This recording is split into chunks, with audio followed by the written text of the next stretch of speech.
lumalabas din ako sa perya, minsan kasama ko yung ibang anak ko. Sabi nila, tigil ko na daw kasi kahit papaano daw, kahit sila nasasaktan sa nangyayari sa akin. Gusto ko na rin pong tumigil, kaso wala po akong magagawa kasi ito lang po kaya kong ipakita sa kanila at ibuhay sa kanila. Mga kapatid, si Erlinda Immaculada o mas kilala po bilang si Neneng Tusok. Diyos ko, para naman pag ako nagka-nickname niyan. My goodness. So, anong gusto mong itawag ko sa'yo? Neneng or Linda or... Nene na lang po. Nene, okay. Nene, ilan ang anak mo? 6 po. 6 sila. Okay. Apo. Kailan mo natutunan na itong ginagawa mo? Matagal na rin po, mga 4 na taon na po. 4 na taon lang? Opo.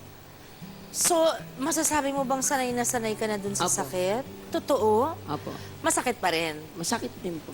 Pero sanay ka. Opo. Okay. Sa dami ng pwedeng pagkakitaan, Nene, bakit ito yung napili mo?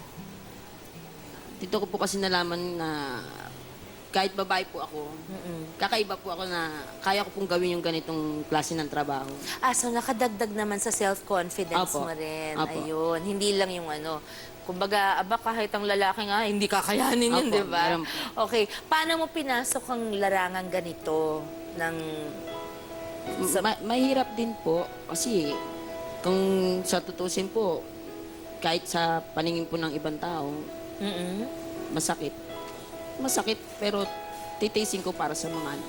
Pero factory worker ka daw noon. Opo. Okay, anong ginagawa mo noon sa factory? Nag-iis-is po ng bakal. Okay, so mas mataas ang kinikita mo ngayon Opo. sa extreme acts mo Opo. kaysa dun sa factory noon. Opo. Medyo doble ba? Triple? Kaya medyo worth it? Kasya lang po. Kasya lang. Pagkasya po. Okay, matanong ko lang, mga magkano per performance ang kinikita mo? Ang pinaka mataas na po namin, 2,000. Oo, tapos Ang- ilang beses yun sa isang linggo? Minsan po, ano lang po, 2 beses. Ay, parang ang sakit ng ginagawa mo para doon. Ano. Anyway, Opo.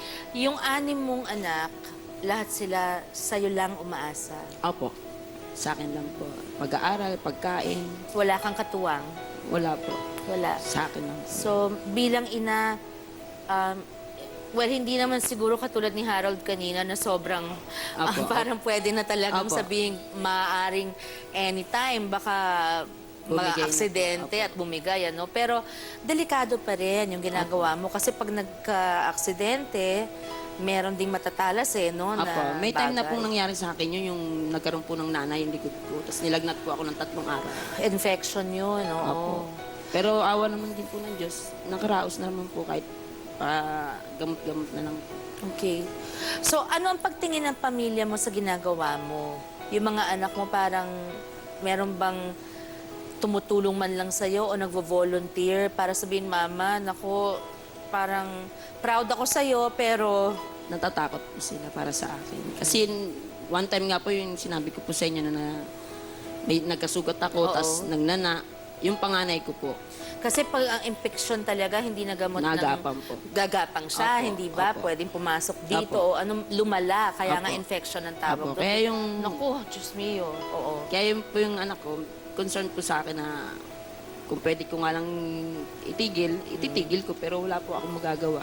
Doon lang po ako humuhugot ng pang-ano sa mga bata.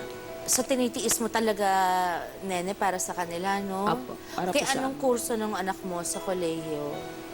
Food tech po. Food tech. Okay, Apo. saan kayo? Saan siya nag-aaral? GMA po, sa Cavite po. Sa Cavite. Apo.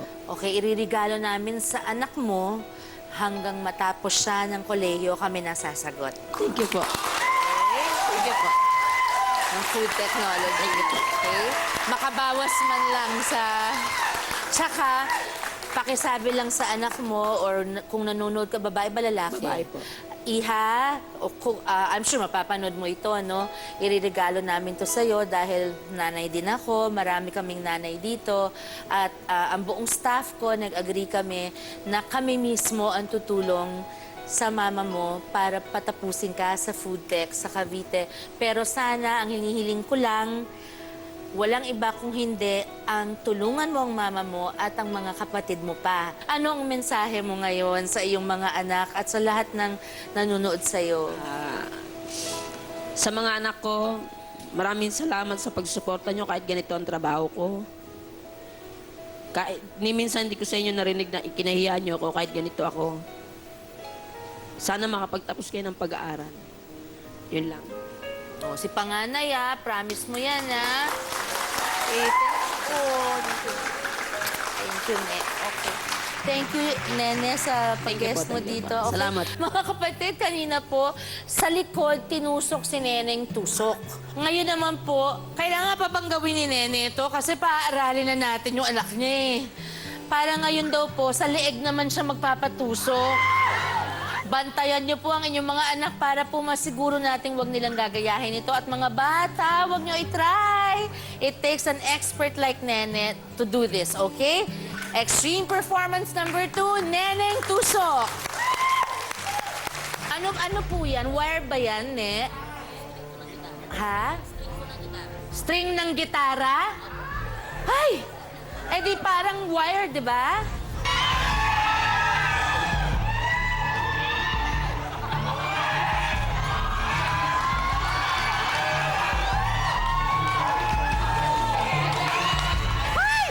Diyos ko. Ayan. Diyos ko. Ayan, pinasabit sa kanya. Usually po, 1.5 liters ang nilalagay niya sa leeg niya. At 1.5. Ito ngayon, mas maliit. Magbabalik pa po ang SKMK. Huwag po kayo. Tapos, Then, mag-concentrate ako, kunting dasal, then sisirit na siya sa mata. sa mata lumalabas. Tayo ay matanda.